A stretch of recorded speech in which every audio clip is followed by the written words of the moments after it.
бүтээд анхаарал татсан байна. Тэгээ олон талын байр суурь өрнүүлж байна. Бид үүнийг харж байна. Хуулийн төслийг үндсэн зорилго болон иргэдийн тамхины хэрэглээг бууруулах, өсвөр үе хүүхэд залуусуудын электрон тамхины хэрэглээс хамгаалах, мөн тамхины бүтээгдэхүүний татварын бодлогыг сайжруулах, татварыг нэмэхийг зарчмын хувьд бол дэмжиж байна. Хуулийн төсөлд орсон оновчтой олон шийдвэрүүдийг бол дэмжиж байна.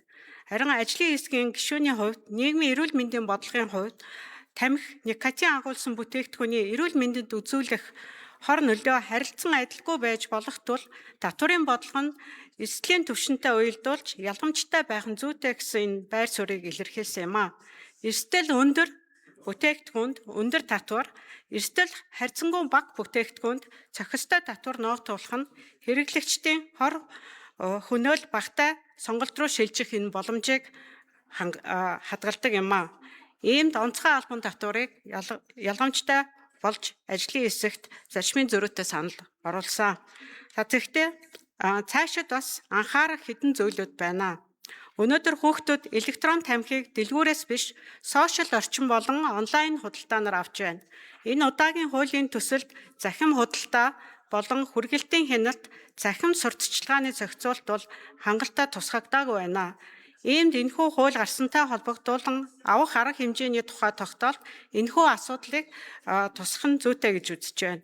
За хоёрдугаарт хуулийн төсөлд электрон тамхины амт үнэрийн зохицуултыг тусгасан боловч импортын хяналт, бүртгэл, хэлийн шалгалтын асуудлыг хэрхэн хэрэгжүүлэх талаар тодорхой зохицуулт хангалттай байна. Хэрэв тамхинаас бусад амт үнэртэй бүтээгдэхүүнийг хориглож байгаа бол эдгээр бүтээгдэхүүний хилээ нэвтрэхээс эхлээд зах зээлд худалдах хүртэл хяналтын тогтолцоог тодорхой болгох шаардлагатай байна. Хууль батлагдсан ч амт үнэртэй бүтээгдэхүүнд импортоор орж ирсээр л байна. Эсвэл хууль бус худалдаа нэмэгдэх эрсдэлтэй байна.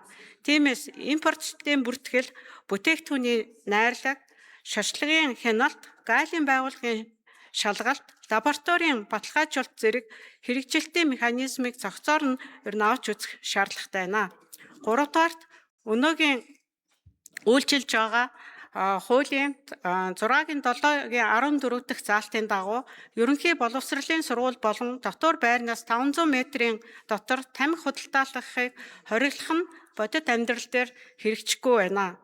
Монголын жижиглэн худалдаа эрхлэгчийн холбооноос ирсэн мэдээлэлд худалдааг хориглосны үр дүнд тамхи татдаг сурагчдын 82% нь хууль бус худалдаалагчаас тамхи худалдан авч зөвшөөрснөөс бусад газарт худалдаалах нь нийт зөрчлийн 83% эзэлж байна гэсэн мэдээлэл иржээ.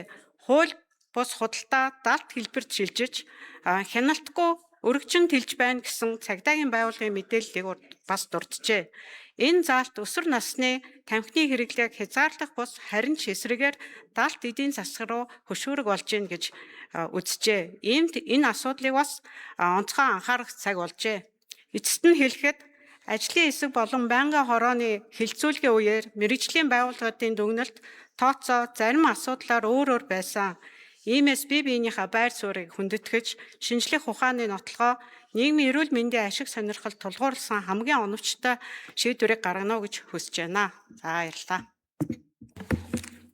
За Хөрлөбаатар Баасан жаргалдаг шүү.